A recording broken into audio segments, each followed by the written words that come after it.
बिस्मिल्लाहिर्रहमानिर्रहीम। अस्सलाम वालेकुम वरहमतुल्लाहि वबरकातुहू।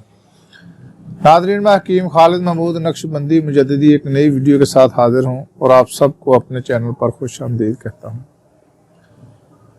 व इज़ा मरिदतु फ़हुव यशफ़ीन, जब भी मैं बीमार होता हूँ वही अल्लाह मुझे शिफा देता है। शिफा देने वाली अल्लाह की ज़ात है। दुआ खाने से पहले ये दुआ लाजमी पढ़ लिया करें।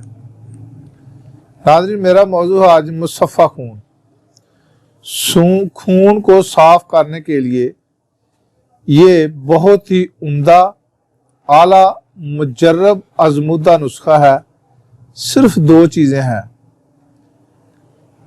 आप इसको बनाएं और देखें कि ये अगर किसी को भूख नहीं लगती तो ये नुस्खा जो है भूख भी उसकी बढ़ाएगा। अगर किसी का जिगर खराब है तो जिगर की भी इस्लाह करेगा। कुछ नुस्खे ऐसे होते हैं वो देखने में मामूली होते हैं लेकिन उसके फ़वाइद बहुत ज़्यादा होते हैं। जिन लोगों का जिगर अच्छे तरीके से खून नहीं बनाता या जिस्म में खून तो है लेकिन वो साफ नहीं है, फोड़े फिंसियाँ निकल आती हैं, खारिश होती रहती है अंदरूनी खून की वजह से, एक जल्दी बीमारी होती है खारिश, एक खून की वजह से भी खारिश होती है। अगर खून की खराबी की वजह से खारिश है, फिंसियाँ हैं, फोड़े हैं, यहाँ तक कि कोई ऐसा जख्म हो जाता है कि जो कि जराही तक चला जाता है, जराहत के लिए, सर्जरी के लिए आदमी तैयार हो जाता है। अगर खून की खराबी की वजह से उसका जख्म दुरुस्त नहीं हो रहा तो ये नुस्खा आप इस्तेमाल करें तो इंशाअल्लाह ताला चंद यौम में ही इसके बहुत ज़्यादा आपको फ़ायदा हासिल होंगे। आपने गंधक आंवला सार लेनी है, सिर्फ 1 पाव, और दूसरी चीज़ वो है थोर, इसको ज़कूम भी कहते हैं। आम लफ्ज़ तो ज़कूम है, ये अरबी में भी ज़कूम कहते हैं, ज़कूम हजाजी या फ़ारसी में ज़कूम, जो दोनों नाम है, और आम इसको लफ्ज़ों में इस्तेमाल करते हैं थोर। तो डंडा थोर ले लें, छितर थोर ले लें, कोई भी थोर हो, उसका आपने पानी लेना है 2.5 किलो। 2.5 किलो पानी ले लें और 1 पाव जो है वो आपने गंधक आंवला सार लेनी है। गंधक आंवला सार को आपने जो कूब करना है, थोड़ा थोड़ा उसके छोटे छोटे आप जो है ना पीस लें, ज़्यादा बारीक नहीं पीसना, थोड़ा थोड़ा आपने उसको दरदरा जा करना है, जिसको हम जो कूब कहते हैं।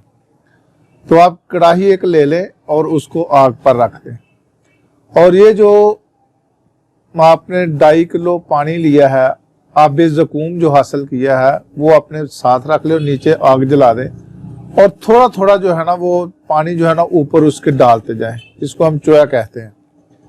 तो थोड़ा थोड़ा पानी आप उस गंधक आंवला सार के ऊपर डालते जाए, नीचे आग जो है ना वो जलती रहे, यहाँ तक कि वो 2.5 किलो जो पानी है वो ख़त्म हो जाए। ज़्यादा नहीं डालना, थोड़ा थोड़ा डालना है। जैसे वो होता है ना कतरे, ऐसे कतरों के हिसाब से जितने भी 1 पाव गंधक है उसको कढ़ाई में डालकर थोड़ा थोड़ा पानी डालते जाएं। आबे ज़कूम, जब ये पानी ख़त्म हो जाए और नीचे से आग भी आप जो जल रही है उसको बंद कर दें। बंद करके ये जो गंधक होगी इसको 2-4 मरतबा आपने पानी से धोना है, अच्छे तरीके से पानी से धो लें। इसको आपने अच्छे धोकर पीस लेना, पीस के आप इसको संभाल कर रखें। सुबह के टाइम आप इसको सिर्फ 1 माशा इस्तेमाल करें, दूध के साथ आप इस्तेमाल इसको कर लें तो इंशाअल्लाह ताला आप इसमें मक्खन भी इसके साथ आप इस्तेमाल कर सकते हैं।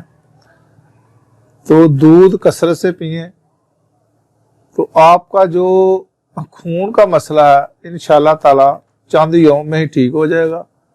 भूख का मसला है, भूख जिन लोगों को नहीं लगती वो भी इसको इस्तेमाल करें। भूख की वजह से बहुत ज़्यादा कमज़ोरी आ गई है तो इंशाअल्लाह ताला चंद यौम में ही उसकी जो भूख है, ज़ोफ़े इश्तहा जो है, भूख नहीं लगती, इंशाअल्लाह ताला उसको भूख लगना शुरू हो जाएगी। अगर उसकी जिगर की खराबी है, जिगर खून नहीं बना रहा, तो जिगर की भी इस्लाह करेगा ये नुस्खा। तो आप इसको आज़माएं और दुआओं में याद रखें। खुदा हाफिज़। अस्सलाम वालेकुम रहमतुल्लाहि व बरकातहू।